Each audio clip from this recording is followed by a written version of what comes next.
and we studied motivation to change. And so, like, you can go on my website and people can download a 60-page readable document that's got all the stats and all the studies and the ways that we did our research, but it's in a readable form because it's also got the poetry of the kids.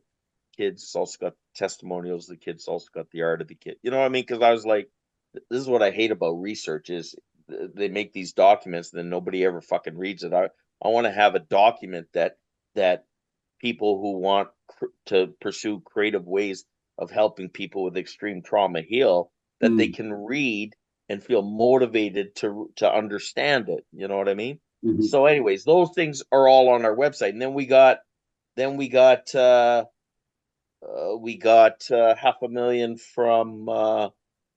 from the Trillium Foundation of Ontario, and we grew our work into, I've been told we've done the largest outreach in the history of alternative schools and Wow. stuff, and these kids, and in fact, we then trained some of those kids who were like spoken word artists and stuff themselves, and they became, they're alternative school kids, and they became Blueprint staff.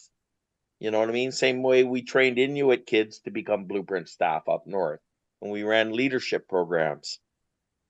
So I've been told, I don't know if this for a fact, but like I could tell you story after story about getting into the prison system is not easy. But I kind of got there because I was doing some keynotes, and then people started noticing at high levels, like justice ministers of provinces and stuff, and Manitoba was one of them, and that I got us into the maximum security youth prison in Manitoba, mostly First Nations kids, way higher disproportionate amount of them compared to the regular population. So something's wrong, right? And and the first time we were in, the staff were petrified. They're like, "Who the fuck invited this guy called Buddha in? Says here he's going to be talking about sexual abuse and healing." And like people actually tried to sabotage us. They called like the justice minister. He came in to see us, and I didn't know who he was. He was some big bearded guy walking around. I started talking, and we're just watching, and all of a sudden, like, there's spontaneous laughter from 50 of these kids, Mm. and you could just feel no tension. You felt a sense of community. We had 20 warring gangs represented, 90 youth, and not one gang sign went up all week. So then I Wow. have staff coming to me afterwards going, "We were wrong. We're sorry. We prejudged. Oh my God, this was great." And then now I'm on a big 3-year grant from public safety, and we're going back every year to Winnipeg. And now I'm told that, before we did our project, they only allowed 5 kids in the gym at one any given time because they were terrified shit was going to go down. And there's always that possibility. There's blood wars between Manitoba Warriors and Indian Posse, like deaths back and forth, right?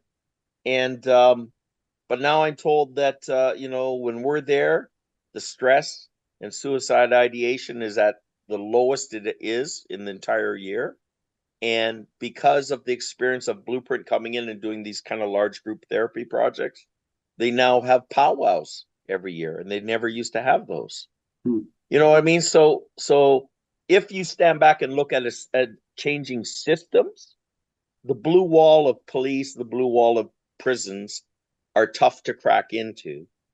But I had the idea that you're not going to academically try to convince these people that here's why we're on point. You know what I mean? But show is proving. You know what I mean? Let the kids prove them that they're wrong, and that's kind of what's happened. And now we go back and we roll in, and all the staff are excited. Oh my God, everyone's excited. You're back again. Da, da, da, da. Something shifted.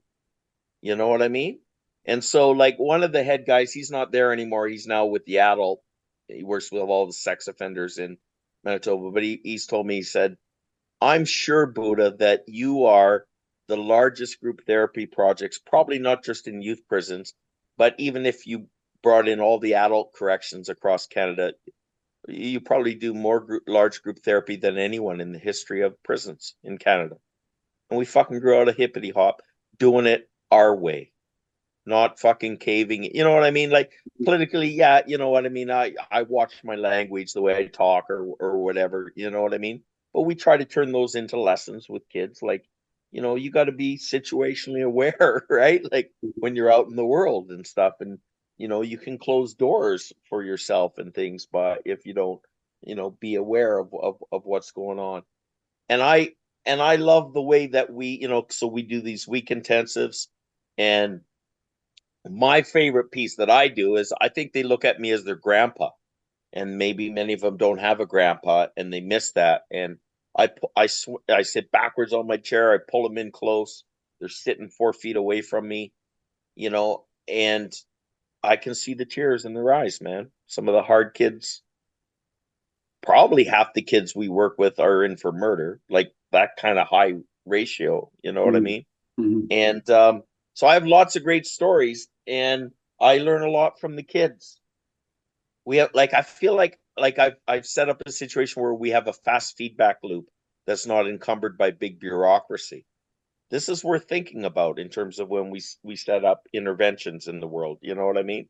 Mm-hmm. So education and children's aid, these are huge bureaucracies. But I was like, no, I'm doing it my way. Hey, guess what? One of my Blueprint staff went away and learned meditation for 3 years in Thailand.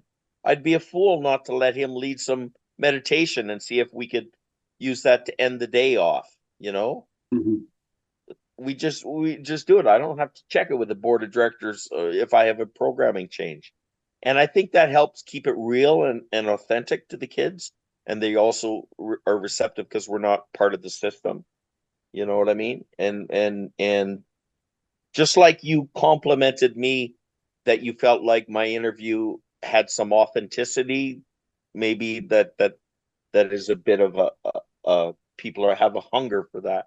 And I think all my team members bring that kind of realness, and like we're not fucking angels, you know what I mean? But like, Troy in my group, he was the lead in the musical Stomp and toured the world. He's the bucket drummer for the Toronto Raptors, and his whole Wow. body is tattooed. You know what I mean? Mm-hmm. Like, what prison kid isn't going to look at him in awe? You know what I mean? And Right. yet he's a gentle giant. He doesn't like angry men because that was his story with his dad. You know what I mean? Like, so there's a lot of wisdom that exists in the world, and too many times that wisdom doesn't get out there because we feel like it's got to be formalized and sanctioned by legal communities and government communities and yada yada yada, and it takes away the realness, right? And it sets up those stupid power things that we talked about at the beginning.